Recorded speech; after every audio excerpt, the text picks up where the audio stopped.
I used to think the hardest part of getting older was the bills, the bone-deep tiredness after a long day, the way life never pauses no matter how heavy things get. But no, the hardest part is discovering that home, the place you trusted most, can turn into a battlefield overnight. My name is Danielle Brooks, and this is the story of how I almost lost the house that raised me and the family that broke me. I grew up in a modest brick home on the east side of Atlanta. 2 bedrooms, 1 bathroom, and memories spilling out of every corner. Mama decorated the living room with framed Bible verses and plastic-covered couches that squeaked every time somebody sat down. The kitchen always smelled like cornbread and hair grease because Mama used the stove light for every kind of heat she needed. After Mama passed away 5 years ago, that house became the only piece of her I had left. I thought I'd inherit it. I was the one who stayed nearby, took care of her when her memory started slipping, took her to every appointment, paid her bills, and read scripture to her when her eyes got too tired to see. But Mama had 3 children, and responsibility doesn't equal fairness. Not in every family. My younger sister Candace was the dreamer, the one with big ideas and little discipline, always chasing the next workshop, the next self-help program, or the next man who understood her spirit. She loved Mama, but from afar. Christmas love, I call it, only showing up when there were gifts or good food. My older brother Jerome, he was the first heartbreak I ever had. Smart as a whip, but the streets whispered louder than Mama's prayers. When addiction took hold, we all suffered. Mama kept saying he'll come back to himself, but sometimes the devil don't leave easy. Even after everything, even after I held Mama's hand in hospice while they were somewhere living their own lives, I never imagined they'd betray me the way they eventually did. I woke up the next morning, still wearing the clothes I cried in, face stiff with dried tears. The house felt colder than usual, like Mama's warmth had officially left with the sunrise. I moved through each room slowly, touching the walls, the edges of picture frames, the grooves in the handrails, searching for reassurance like a blind woman searching for light. Every object felt like proof that this house was mine. But the law didn't care about proof made of memories. I called the bank first. They cared even less. They told me what I already knew. My credit was fair, but not buy 2 people out of a house in 30 days fair. Working as the assistant manager at Styles and Smiles Beauty Supply paid the basic bills, but nothing extra, nothing close to what I needed. Still, I told the representative on the phone, thank you. Then I sat at the kitchen table and stared at Mama's empty chair, wishing she could pop back in with one of her sayings like, faith can move mountains, and baby, this house, just another hill. But faith don't sign checks. Faith don't convince siblings to be decent. Later that afternoon, Candace called me with that too sweet voice she always used when she was about to cut deep. So, have you figured out how you gon' pay us yet? Pay us. Like they were landlords. Like I was a stranger squatting in my own history. I'm working on it, I replied, gripping the phone harder than necessary. Well, good, she said, chewing something loud in my ear, because Jerome found a buyer. Cash money. They ready to move fast, and we ain't waiting on you forever. My chest clenched. You did what? Girl, relax. It's just business. This is Mama's house. My voice cracked, my heart right behind it. Not anymore, she said coldly. It's property, and property gets sold. Then she hung up, just like that, like love was a phone line she could disconnect whenever it inconvenienced her. Anger burned so hot in my veins, I thought I might boil from the inside out. I stormed out to Mama's porch, the one where she used to sip sweet tea and wave at every neighbor, no matter how many times they walked by. I sat on the top step and let the sun hit my face, and in that exact moment, I saw something I had never noticed before. A sliver of cracked wood along the bottom step lifted slightly like someone had pried it open once long ago. Curiosity pushed through the frustration. I crouched down and tugged. The wood lifted, revealing a small hollow. Inside, a dusty metal tin, edges rusted, like it had been waiting for someone who never came. My heartbeat changed. It felt like the house was suddenly breathing again. I pulled the tin out, hands trembling. Inside, Wrapped in old cloth were letters, dozens of them, all addressed to Mama, from someone named Samuel Tate. I didn't know a Samuel, at least not in our family. Each envelope was dated years ago, the oldest from the 80s, the newest only 6 months before Mama died. My knees went weak. I sat fully on the porch steps, staring at the pile like it might burst into flames if I blinked too long. Why were these here? Why weren't they ever opened? Or were they, and Mama hid them again? I picked one from 2019. The neat handwriting slanted like someone who took their time with emotions. I opened it carefully. My dearest Ruth, it's been 38 years, and I still think about you every morning. You told me never to reach out, but I can't leave this world without trying one more time. I need to see her. I need to see our daughter. The words blurred as my eyes widened in disbelief. Our daughter. I read the line again and again and again. The breeze stopped. The world stopped. My lungs, they almost forgot how to work. Was he talking about me? I tore open another letter, then another. Every one of them. Mama kept a whole secret buried under our porch? My father, the man I was raised to believe died when I was a baby, may not have been dead at all. Or worse, maybe the man I called Daddy wasn't my father in the first place. A wave of dizziness washed over me so strong, I had to grip the railing. Mama lied all these years. But why? And why now? When I needed answers most, was she gone? Hours passed. The sun dipped low, casting long shadows across the yard like dark fingers pointing at everything I didn't know. Suddenly, the screen door creaked from behind me. Jerome stood there, skin pale from years of wear, hands jumpy, eyes stuffed in his pockets like he was hiding all the shame he couldn't swallow. "You found him," he said quietly. My blood froze. "You knew about this?" He nodded once, guilt dripping off him like sweat. "Mama told me, said it wasn't my business to tell." "Not your business?" I stood abruptly, rage overtaking shock. "This is my life." Jerome stepped back, hands raised like I might strike him. "Look, Danny, Mama had her reasons." "What reasons justify lying about someone's father?" My voice cracked under the weight of that word. Father. Jerome's eyes softened. A rare thing. Reasons that hurt her. That answer wasn't enough. Not nearly enough. He sighed, shaking his head slowly. "You think this fight about the house? This bigger than wood and brick?" His voice trembled. "Mama left secrets in every corner. And if you pull one wrong piece," his eyes flicked toward the porch floor, "you might bring the whole thing down." Then he walked away,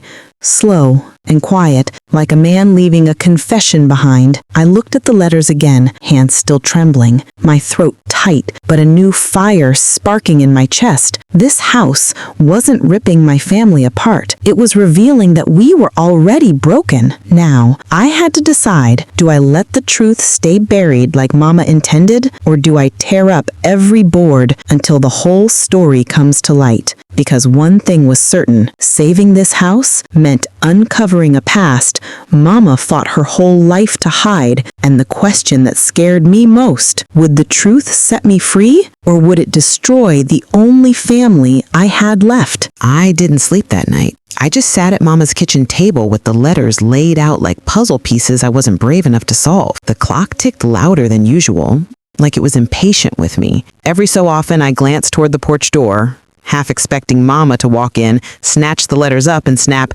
"Some truths ain't meant to be dug up, Donnie." But she didn't come. Silence did. By sunrise, I had read 23 of the letters, not one of them angry, not one of them demanding. They were filled with longing, regret, a man yearning for someone he loved, and the child he wasn't allowed to know. One line kept circling my mind like a stubborn storm cloud. "You told me never to interrupt her life." Interrupt her life? Who was I without the truth of where I came from? My reflection in the dark window looked like a stranger. Eyes tired, hair frizzy, but something else too. Determination blooming up from the cracks. I needed answers. And I knew where to start. The next morning, I walked to Mrs. Palmer's house, the neighborhood historian, long before Facebook and Google tried to take her crown. She'd known Mama since before Jerome was born. She opened the door, already shaking her head. "I knew you'd come eventually." My heart dropped into my shoes. You knew? Her sigh was a deep, weary thing. Ruth carried a lot on those shoulders, more than she ever should have. I stepped inside. Her living room felt like a shrine to old Alabama. Framed school photos, a church program from 1964 pinned to a wall, doilies on every surface. It smelled like menthol rub and secrets. She motioned me to sit. Then she took my hand, warm, sturdy, familiar. Your mama was in love once, before your father, before any of y'all. She said y'all like I had a dozen siblings instead of 2 snakes who now wanted to cash out our inheritance. What happened? I whispered. Life, she said simply, and your granddaddy. I frowned. What do you mean? Mrs. Palmer's eyes glistened. He didn't want Ruth marrying no trouble. Samuel came from the wrong side. Poor, working class, no family name to lean on. Your granddaddy told Ruth that boy would ruin her. So Mama just gave up? She shook her head. Baby, your mama was pregnant. The room spun. I grabbed the edge of the couch. You mean Yes, she said softly. You were already on the way when Samuel left. My chest tightened around a truth that felt like a betrayal. What about the man Mama said was my dad? Did she ever love him? That man saved her, Mrs. Palmer admitted. Stepped in when Samuel was forced out, married her quick, raised you as his, protected her from judgment. Protected her from judgment, but not me from lies. My hands curled into fists. So she protected her pride, but I grew up fatherless anyway? Mrs. Palmer's voice dropped low. Your mama thought secrets would keep the family together. I laughed, bitter, sharp. And look what secrets built. A whole tribe of strangers fighting over heritage they don't even understand. Mrs. Palmer leaned back, exhaled. Families break in silence long before they break in court. Her words clung to my ribs. Truth wasn't the enemy. Silence was. I walked home with a mission burning in my bones. I called the only number I could find in the stack. One of the envelopes had a return address stamped from Montgomery. I dialed before fear could talk me out of it. Ring, ring, ring. Then a voice. Gentle, older, cautious. Hello? My throat closed. No sound came out. Hello? He repeated. This is Samuel. Samuel. My blood knew the name before my mind did. I swallowed hard. Mr. Tate, my name is Danielle Hayes. Silence thickened. Then I heard a shaky intake of breath. Ruth's Danielle? My heart stopped. Yes! Another pause, then a sound I wasn't ready for. A man crying. I've waited my whole life to hear your voice. Tears blurred my sight. My entire body trembled. Are you my father? I forced out. I always hoped I could be, but your mother didn't want me in your life. Said it was best I let you grow without the mess I brought. What mess? My whisper felt too loud in the room. A sigh crackled through the line. Long, broken. I wasn't the man your granddaddy wanted for her, and when I tried to fight for my family, I made mistakes I've paid for ever since. I clutched the phone so tight my hand ached. I want to meet you, I said, surprising myself. He sniffled. You can come tonight. I've got a car. It's about an hour drive. No, I interrupted. Not here. My gaze swept the house, my battlefield. I'll come to you. As soon as I said it, I felt something shift inside, like choosing the truth set a new foundation under my feet. Before I hung up, Samuel said quietly, Danielle, thank you for opening the door that's been shut for too long. I stared at Mama's old house, paint peeling, windows fogged with yesterday's grief. This house wasn't just a home. It was a vault.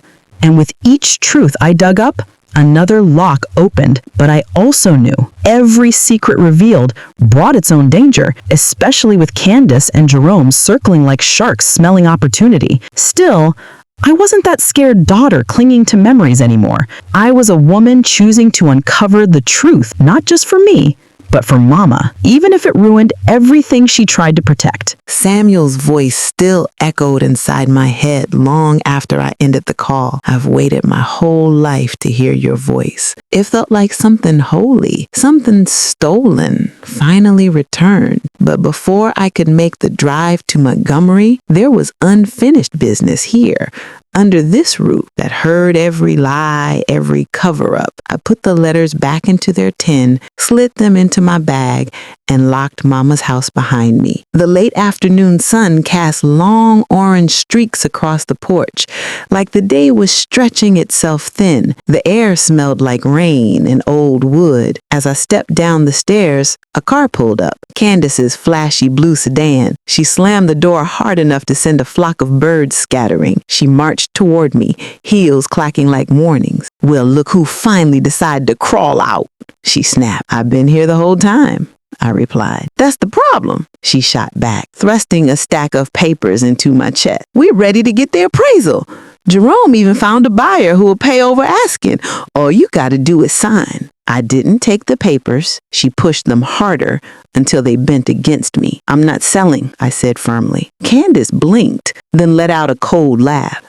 "You don't get to make that decision for the rest of us." "Yes, I do. This is our mama's legacy." "No," she cut me off with a vicious smile. "It's the bank's legacy if we don't settle mama's debts." I swallowed. "We can figure another way." "Why?" "So you can keep playing saint in this old shack? Mama's dead, Danielle. Time to stop pretending you were her favorite." Her words stung because maybe once I was. "You didn't even show up to help while she was sick. You were too busy chasing business and brunches." Candace stepped forward, face inches from mine. "You left too. You ran to Atlanta and called that a life." I clenched my teeth. "Mama asked me to leave so I could build something for myself," Candace scoffed. "Mama asked you to leave because every time she looked at you, she remembered the mistake she made." My whole body froze. Mistake. That word I had only just learned the truth behind. Candace's gaze flicked to my bag, sensing something in the way siblings do. "What are you hiding?" Before I could respond, she snatched at the bag and letters spilled onto the porch like a dam bursting. Pages danced in the wind. Candace bent down, grabbing one. Her eyes shot wide as she read the handwriting. The name, Samuel Tate. She looked up, fury and fear blending on her face. "Where did you get these?" I answered. "They were hidden under the floorboards. Mama kept them. You had no right to dig around this house," she hissed. "You're tearing everything apart." "No," I said, picking up the scattered pages. "I'm putting it back together. Mama lied to protect us, but we deserve the truth." Candace stepped back like I'd slapped her. "What truth?" she whispered, suddenly small. I stood tall. "Mama loved the man named Samuel Tate. He loved her, and I am his daughter." Her lips parted. No, Danielle. Mama would have told me." My voice softened, even as the ground seemed to tilt beneath us. "She told no one, Candace. That was the problem." Candace shook her head violently and backed toward her car. "I'm calling Jerome. We're having a family meeting tonight." "Good, I'll bring proof." She sped off, tires screaming against the asphalt. Inside the house again, I gathered the letters in stacks, breathing slow like Mama taught me when worry tried to choke me. Then I noticed something, a loose board beneath the hallway picture wall, one I'd stepped over 1,000 times. I knelt and pried it up with trembling fingers. There was another box, smaller, older. Inside, wrapped in tissue and time, a gold locket with a tiny picture of Mama and a young Samuel pressed together, laughing as if the world couldn't touch them. A folded birth certificate, my birth certificate, with a name scratched out and another typed over it, and a letter not like the rest, written by Mama. My hand shook as I opened it. "My sweet Danielle, if you are reading this, then truth has found you like it always wanted to. I was a coward, baby. I was young and scared, and I let my father decide your life before you ever breathed. But I have loved you with every piece of my soul. Your real father, he was goodness. He was home, and I pray you find your way back to him. Please forgive me. Love, Mama." That was it. No explanations of the nightmare she carried, no map for forgiveness, just her heart on paper. The house felt different now, like it exhaled after holding its breath for 34 years. As dusk turned the walls purple and shadows stretched long, I stood in the hallway, clutching the locket to my chest. That's when I saw him, Samuel, not in flesh, but in my reflection. The curve of my jaw, the stubborn tilt of my chin, the truth looking right back at me. I whispered into the quiet, "I'm coming to meet you." And for the first time in forever, I didn't feel alone. If anyone had told me that love could taste like betrayal,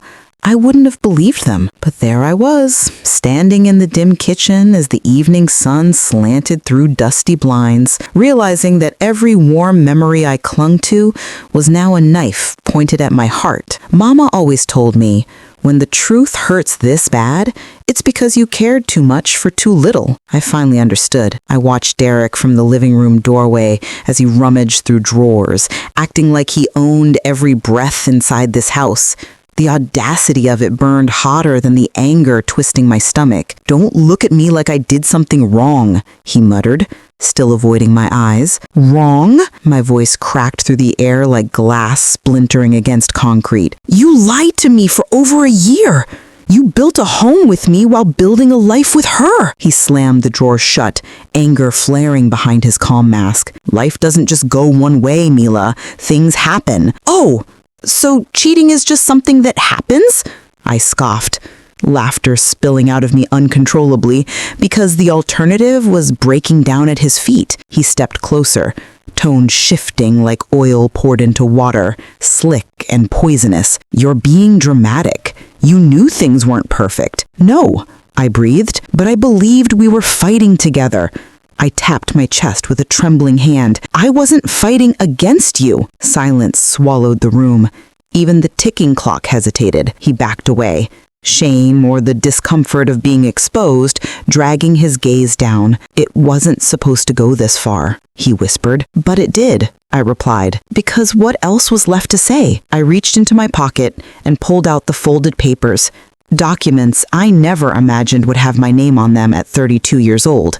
Divorce. That word screamed from the page like a warning label on poison. I laid them on the counter gently, like setting down the body of something I loved. "This is your exit," I said. "Take it." He stared at the papers, jaw working like he wanted to bite back truth, but his eyes held no fight.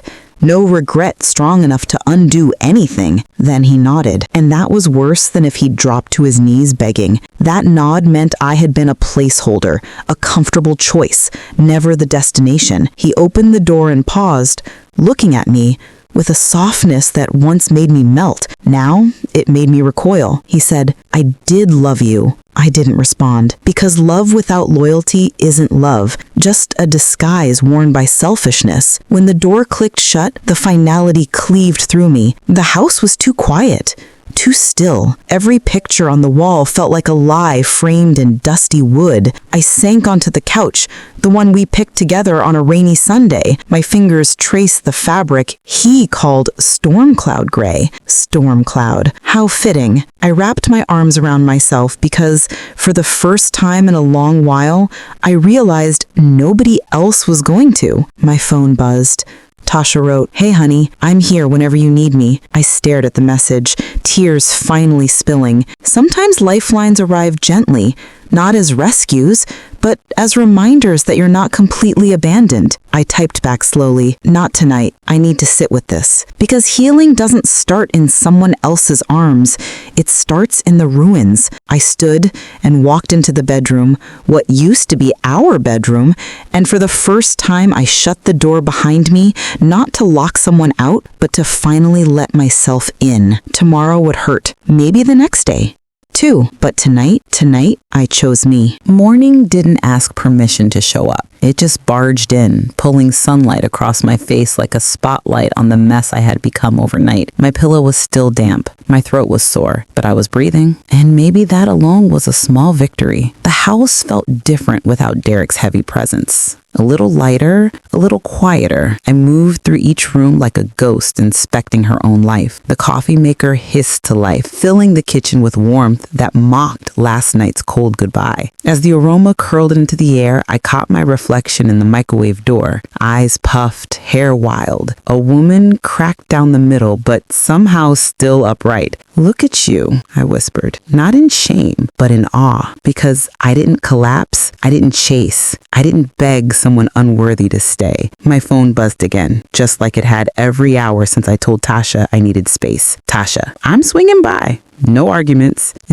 I couldn't help a laugh. Small, but real. That woman was a force wrapped in humor and hoop earrings. Minutes later, a loud knock rattled the door. I didn't even reach it before her voice boomed. "Mila, if you don't open this door, I will break a perfectly good nail, and you know how much I pay for these." I let her in, and she hugged me like she was holding the broken parts together. "You okay?" she asked, eyes full of honest concern. "No," I said, "but I will be." She nodded. That's the right answer. We sat at the table that once hosted laughter and late night dreams. She took my hand, thumbs brushing the back of it gently. "I'm proud of you," she murmured. "For what?" My marriage just exploded. "For choosing yourself before you disappeared inside him." Her words hit deep, like a warm truth settling into cold bones. "You know," she continued, "you don't have to rebuild all at once. Just pick up one piece at a time." I stared into my coffee, the swirling liquid like a storm slowly calming. "One piece at a time," I repeated. Tasha forced a brave smile. "And when you run out of glue, I'll show up with some. We'll tape you back together if we got to." I laughed again. A true one this time. Leave it to her to turn heartbreak into a craft project. We spent the next couple hours talking about nothing and everything. The kind of conversation where silence wasn't awkward, it was healing. When she finally stood to leave, she looked me dead in the eyes. "You're gonna rise from this. And when you do, that man will choke on the side of your wings." After she drove off, the house seemed even quieter, but it no longer felt empty. It felt like a blank page. I leaned against the door, took a long breath, and said out loud, "This is the beginning, not of loneliness, but of freedom, of me finding myself again, or maybe discovering the woman I always was beneath compromise." As the sun dipped low again, golden and calm, I realized something. Silence doesn't always mean sadness. Sometimes silence is the sound of strength being rebuilt. It's funny how life doesn't wait for you to heal before throwing the next storm. The very next evening, the universe delivered another blow, wrapped in a cream envelope with my name in Derek's handwriting. Mila. No hello, no love, just my name like a label on damage. Inside was a list of shared bills, a request for documents, and a typed note. "Let's keep this civil and efficient." Civil and efficient. Like we were business partners dissolving a company, not a marriage ending in betrayal. I crumpled the paper so fast, the edges cut into my palm. My heart wasn't just broken, it was insulted. I paced the living room like anger was a wildfire needing someplace to burn. The house seemed to pulse with memories of him, his laugh echoing off the walls, his cologne lingering in the bedroom doorway. Everywhere I looked, I saw a man who had already erased me. I grabbed a trash bag and started ripping pieces of him out of my life. His spare shoes, gone.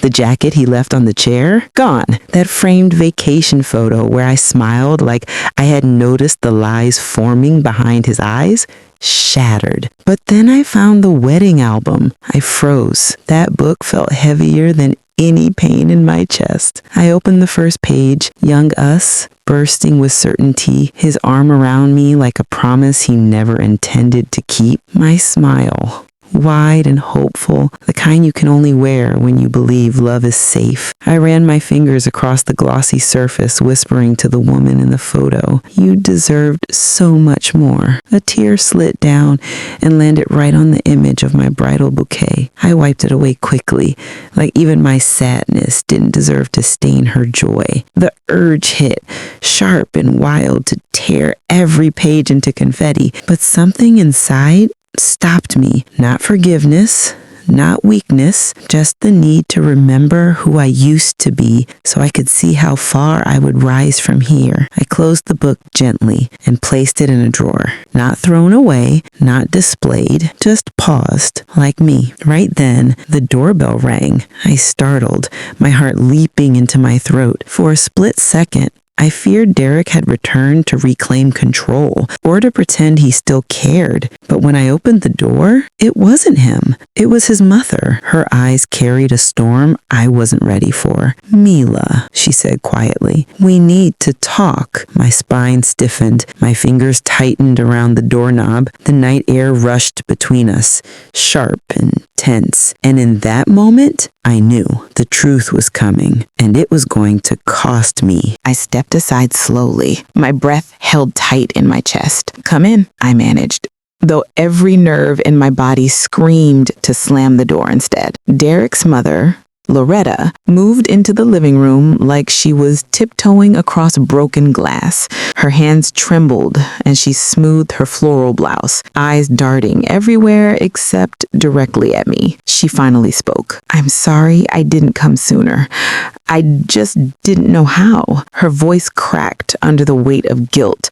"I didn't offer comfort, not tonight." I folded my arms, guarded. "What do you want, Loretta?" She flinched, then reached into her purse, pulling out a small bundle wrapped in tissue paper. When she unwrapped it, an old silver watch glimmered in the lamplight. "This belonged to Derek's grandmother," she whispered. "She gave it to him once she believed he'd finally grown into a good man." She swallowed hard. "He never deserved it." That caught me by surprise. Loretta always defended him.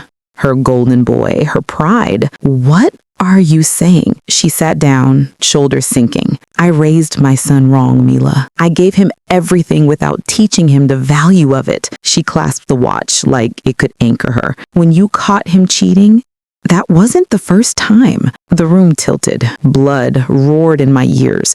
"What?" She lifted her eyes to mine, tired, remorseful, and real. "He has always been reckless. He ruined good women before you. But you," she pressed a hand to her chest, "you were the one who loved him with truth. And instead of becoming better, he took more advantage." I felt tears biting at my lash line, but I forced them back. "Why are you telling me this now?" I asked, my voice tight. Her lip quivered. "Because you deserved the truth long ago.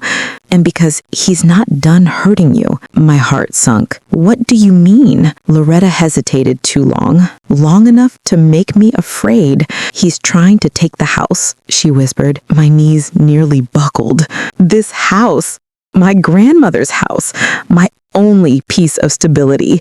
And he wanted that too?" "I won't let him," I said, breath shaking but fierce. Loretta nodded as if she expected that fire from me. "There's something else you should know," she said, digging deeper into her purse. She handed me a folded manila envelope. Inside, receipts, legal documents, a hidden bank account under both our names, drained. Thousands of dollars, gone. My vision blurred, heat rushed up my neck, rage and heartbreak collided inside my ribs. Loretta reached toward me, afraid to touch, but desperate to help. "I swear to you, Mila, I didn't raise him to—" "Yes," I interrupted sharply. "Yes, you did." She froze, stung, but unable to deny it. We sat in silence, two women bound not by love, but by the destruction of the same man. Then she whispered something I never expected. "If you fight him, I'll stand with you." Shock cracked through me like lightning. I stared at her hand extended across the space between us.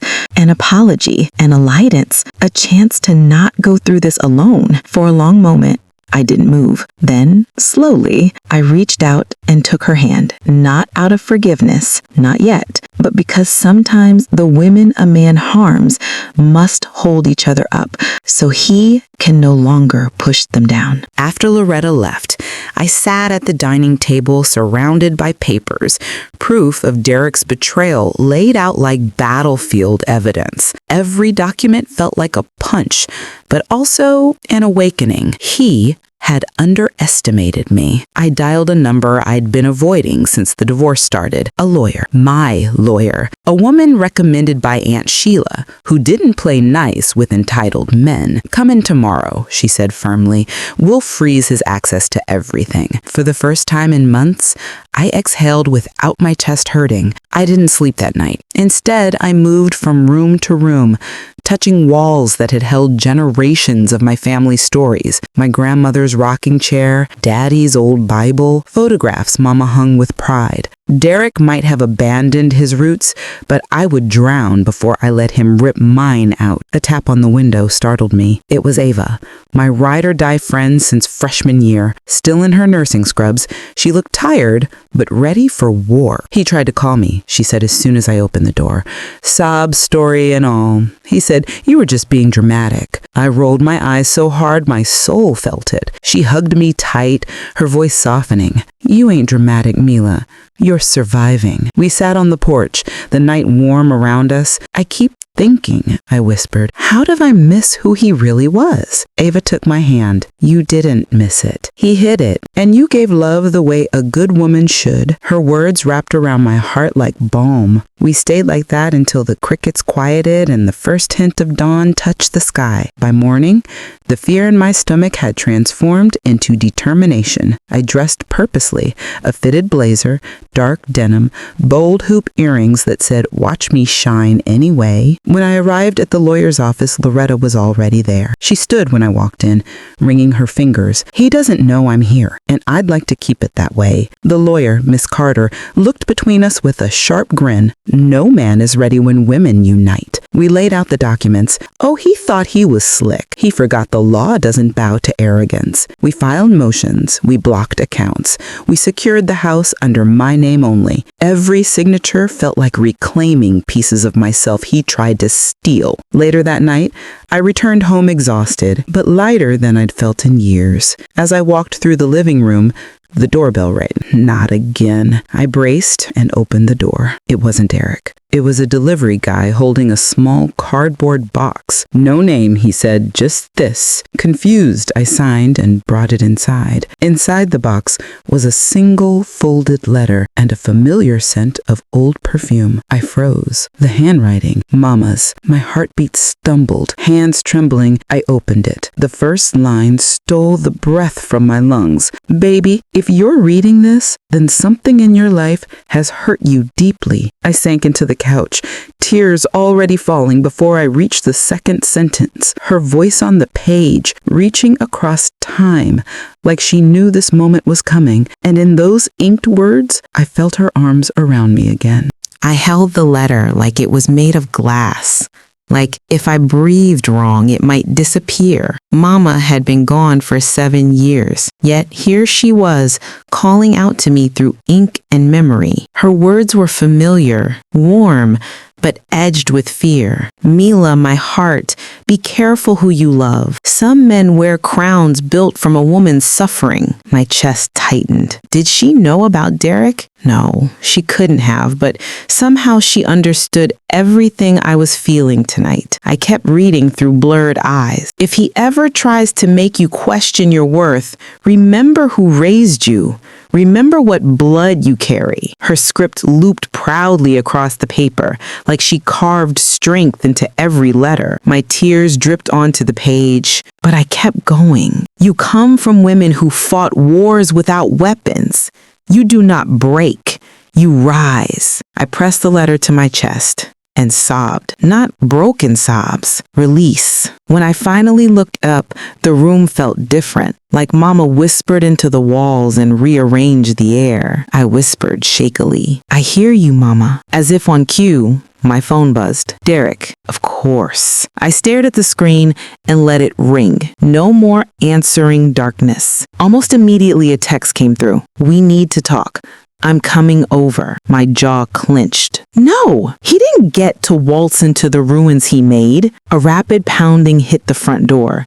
Derek's voice booming through the wood. "Mila, open this door. We can fix this." Fixed? Like I was a loose hinge he could tighten? I glanced at Mama's letter. Her words strengthened my spine. I opened the door only halfway. Derek looked rough, shaken, desperate, but still so full of entitlement. "Mila, baby," he pleaded. "I'm losing everything. You can't let this happen." His voice trembled, but his eyes still demanded. I spoke quietly.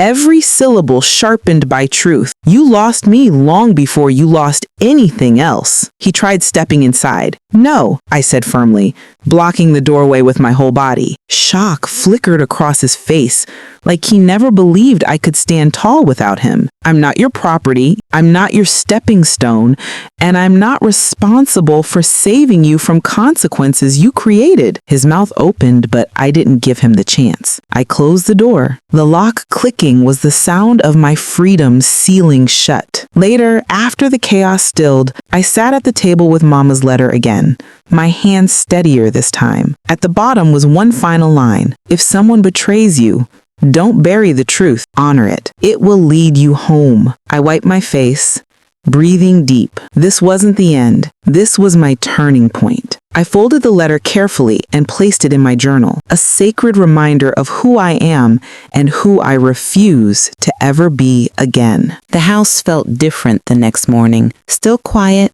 still mine, but now alive, like my courage was rearranging the furniture. I woke up before the sun, a habit I thought I'd lost, made myself coffee, real coffee, not that watered-down compromise Derek preferred. I took it to the table and opened Mama's journal again, not as a grieving daughter this time, but as a woman with a mission. I needed to understand what she tried to protect me from. Page after page, she wrote about strength, but there were shadows too, little mentions, hints of a betrayal buried deep in our family history, something about a cousin my grandmother cut off, and a secret that tore love apart. My heartbeat quickened. Betrayal wasn't new to my bloodline.